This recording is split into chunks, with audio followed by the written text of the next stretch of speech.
ओम नमः शिवाय। शिवजी सदा सहाय। ओम नमः शिवाय। गुरुजी सदा सहाय। जय गुरुजी। शुक्राना गुरुजी। शिव पुराण श्री रुद्र संहिता खंड तीसरा पार्वती खंड 16वां अध्याय। तारक का स्वर्ग त्याग। ब्रह्मा जी बोले, नारद जी, सभी देवता तारकासुर के डर के कारण मारे मारे इधर उधर भटक रहे थे। इंद्र ने सभी देवताओं को मेरे पास आने की सलाह दी। सभी मेरे पास आ गए। सभी देवताओं ने मुझे हाथ जोड़कर प्रणाम किया और मेरी अनेकों प्रकार से स्तुति करने लगे। अपना दुख दर्द बताते हुए देवता कहने लगे, हे विधाता, हे ब्रह्मा जी, आपने ही तारकासुर को अभय का वरदान दिया है। तभी से तारक त्रिलोकों को जीतकर अभिमानी होता जा रहा है। उसने लोगों को डरा धमकाकर उन्हें अपने अधीन कर लिया है।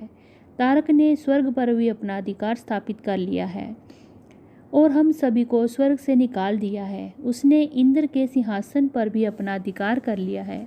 अब आपके आदेश से आपके असुर हमारे प्राणों के प्यासे बनकर हमें ही ढूंढ रहे हैं। तभी हम अपने प्राणों की रक्षा के लिए आपकी शरण में आए हैं। हे प्रभु, हमारे दुखों को दूर कीजिए।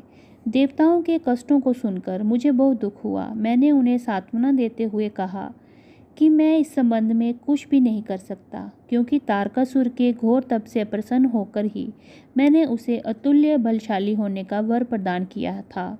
परंतु उसने मंदांग होकर सभी देवताओं और मनुष्यों को प्रताड़ित किया है और उनकी संपत्तियों पर जबरदस्ती अपना अधिकार कर लिया है।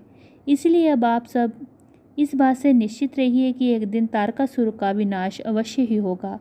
उसकी मृत्यु जरूर होगी, पर इस समय हम विवश हैं। इस समय तारक को मैं, विष्णु जी और शिव जी, इन तीनों में से कोई भी नहीं मार सकता, क्योंकि उसने मुझसे वर पाया है कि उसका वध शिव जी के वीर्य से उत्पन्न उनके पुत्र के द्वारा ही हो सकता है। इसलिए तुम सबको शिव जी के विवाह के पश्चात उनके पिता बनने की प्रतीक्षा करनी ही पड़ेगी। प्रतीक्षा के अलावा कोई और भी उपाय संभव नहीं है। ये सुनकर इंद्र सहित सभी देवता असमंजस में पड़ गए और पूछने लगे कि प्रभु महादेव जी की प्रिय पत्नी सती ने तो अपना शरीर जोगाग्नि में नष्ट कर दिया है। अब वे कैसे और किससे विवाह करेंगे और ये कैसे संभव हो सकेगा। तब मैंने उन्हें बताया कि प्रजापति दक्ष की पुत्री और त्रिलोकीनाथ शिव जी की प्राण भल्लवा सती हिमालय पत्नी मेना के गर्भ से जन्म लेकर बड़ी हो गई है। उसका नाम पार्वती है। पार्वती ही भगवान शिव की पत्नी बनने के गौरव प्रदान करेगी। अतः अब तुम भगवान शिव के पास जाकर उन्हें विवाह के लिए राजी करने की कोशिश करो। शिव पार्वती का पुत्र ही तुम्हें तारकासुर के वश से मुक्त करा सकता है। अतएव तुम भगवान शिव से प्रार्थना करो कि वह पार्वती के साथ विवाह करने के लिए राजी हो जाएं। इस बात को अच्छे से जान लो कि शिव पुत्र ही तुम्हारा उद्धार कर सकता है। अब मैं तारकासुर को समझाता हूँ कि वह व्यर्थ में देवताओं को तंग करना बंद कर दे और उन्हें उनका भाग वापिस दे दे और स्वयं भी शांति से जीवन यापन करे। ये कहकर मैंने इंद्र आदि अन्य देवताओं को वहाँ से विदा किया। तत्पश्चात मैं स्वयं तारकासुर को समझाने के लिए उसके पास गया। तारकासुर ने मुझे प्रणाम किया और मेरी स्तुति एवं वंदना करने लगा। मैंने तारकासुर से कहा, हे तारक पुत्र, मैंने तुम्हारी भक्ति भाव से की गई तपस्या से प्रसन्न होकर तुम्हें मनोवांछित फल प्रदान किया था। वे वरदान मैंने तुम्हारी खुशी के लिए, तुम्हारी बेहतरी के लिए ही दिए थे, परंतु तुम उन वरदानों का गलत उपयोग कर रहे हो। वर प्राप्त करने के उपरांत तुम अपनी सीमाओं को भूल गए हो। अनावश्यक अभिमान के नशे में चूर होकर तुम्हें यह भी याद नहीं रहा कि देवता सर्वदा पूजनीय एवं वंदनीय होते हैं। तुमने उन्हें भी कष्ट पहुंचाया है, साथ ही उन्हें स्वर्ग से निकालकर बेघर कर दिया है। तुम्हारे सशक्त सैनिक अभी भी देवताओं को मारने के लिए ढूंढ रहे हैं। तारकासुर स्वर्ग पर सिर्फ देवताओं का ही अधिकार है, वहाँ से उन्हें निकालकर तुम्हारी गलती हुई है। स्वर्ग का राज्य छोड़कर पृथ्वी पर वापस लौट जाओ और वहीं पर शासन करो, ये मेरी आज्ञा है। तारकासुर का ये आदेश देकर मैं वहाँ से लौट आया। तत्पश्चात तारकासुर ने मेरी बात का सम्मान करते हुए स्वर्ग का राज्य छोड़ दिया। वह पृथ्वी पर आकर शोणित नामक नगर में शासन करने लगा। मेरी आज्ञा पाकर देवताओं सहित देवेंद्र स्वर्गलोक में चले गए और पूर्व की भांति पुनः स्वर्ग में शासन करने लगे। इति श्री 16वां अध्याय समाप्त। 17वां अध्याय कामदेव का शिव को मोहने के लिए प्रस्थान। ब्रह्मा जी बोले, नारद, स्वर्ग में सब देवता मिलकर सलाह करने लगे कि किस प्रकार से भगवान रुद्र काम से सम्मोहित हो सकते हैं। शिव जी किस प्रकार पार्वती जी का पानी ग्रहण करेंगे। ये सब सोचकर देवराज इंद्र ने कामदेव को याद किया। कामदेव तुरंत ही वहां पहुंच गए। तब इंद्र ने कामदेव से कहा, हे मित्र, मुझ पर कुछ बहुत बड़ा दुख आ गया है। उस दुख का निवारण सिर्फ तुम ही कर सकते हो।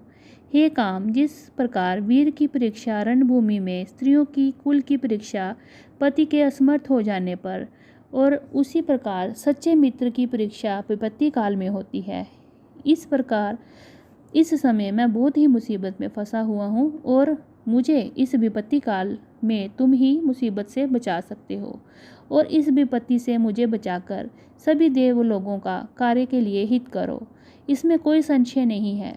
देवराज इंद्र की बातें सुनकर कामदेव मुस्कुराए और बोले, हे देवराज, इस संसार में कौन मित्र है और कौन शत्रु, ये तो वाकई देखने की वस्तु है, उसे कहकर कोई लाभ नहीं है। देवराज, मैं आपका मित्र हूँ और आपकी सहायता करने की पूरी कोशिश अवश्य ही करूँगा। इंद्रदेव, जिसने आपके पद और राज्य को छीनकर आपको परेशान किया है, मैं उसे दंड देने के लिए हर संभव मदद अवश्य करूँगा। अतः जो कार्य मेरे योग्य है मुझे अवश्य बताइए।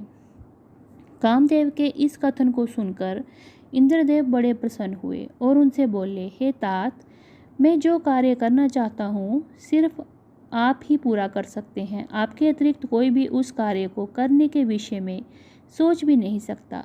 तारक नाम का एक प्रसिद्ध दैत्य है। तारक ने ब्रह्मा जी की घोर तपस्या करके उनसे वरदान प्राप्त किया है। तारक अजेय हो गया है। अब वह पूर्णतः निश्चित होकर पूरे संसार को कष्ट दे रहा है। वह धर्म का नाश करने को आतुर है। उसने सभी देवी देवताओं और ऋषि मुनियों को दुखी कर रखा है। हम देवताओं ने उससे युद्ध किया, परंतु उस पर अस्त्र शस्त्रों का कोई प्रभाव नहीं पड़ा। यही नहीं, स्वयं श्री हरि का सुदर्शन चक्र भी तारक का कुछ नहीं बिगाड़ सका। मित्र, भगवान शिव के वीर्य से उत्पन्न हुआ बालक ही तारकासुर का वध कर सकता है। अतः तुम भगवान शिव के हृदय में आसक्ति पैदा करनी है। भगवान शिव इस समय हिमालय पर्वत पर तपस्या कर रहे हैं और देवी पार्वती अपनी सखियों के साथ मिलकर महादेव जी की सेवा कर रही है। ऐसा करने के पीछे देवी पार्वती का उद्देश्य प्रभु शिव को पति रूप में प्राप्त करना है। परंतु भगवान शिव तो परम योगी हैं, उनके मन में सदैव उनके वश में रहता है। हे कामदेव, आप कुछ ऐसा उपाय करें कि भगवान शंकर के हृदय में पार्वती का निवास हो जाए और वह उन्हें अपनी प्राण भलवा बना उनका पानी ग्रहण कर लें। आप कुछ ऐसा कार्य करें जिससे देवताओं के सभी कष्ट दूर हो जाएं और हम सभी को तारकासुर नामक दैत्य से हमेशा के लिए छुटकारा मिल जाए। यदि कामदेव आप ऐसा करने में सफल हो जाएंगे तो हम सभी आपके सदैव आभारी रहेंगे। ब्रह्मा जी बोले, नारद, देवराज इंद्र के कथन को सुनकर कामदेव का मुख प्रसन्नता से खिल गया। तब कामदेव देवराज से कहने लगे कि मैं इस कार्य को अवश्य करूँगा। देवराज को कार्य करने का आश्वासन देकर कामदेव अपनी पत्नी रति और बसंत को अपने साथ लेकर हिमालय पर्वत पर चल दिए। यहाँ शिवजी तपस्या कर रहे थे। इति श्री 17वां अध्याय समाप्त। ओम नमः शिवाय। शिवजी सदा सहाय। ओम नमः शिवाय। गुरुजी सदा सहाय। जय गुरुजी। शुक्राना गुरुजी।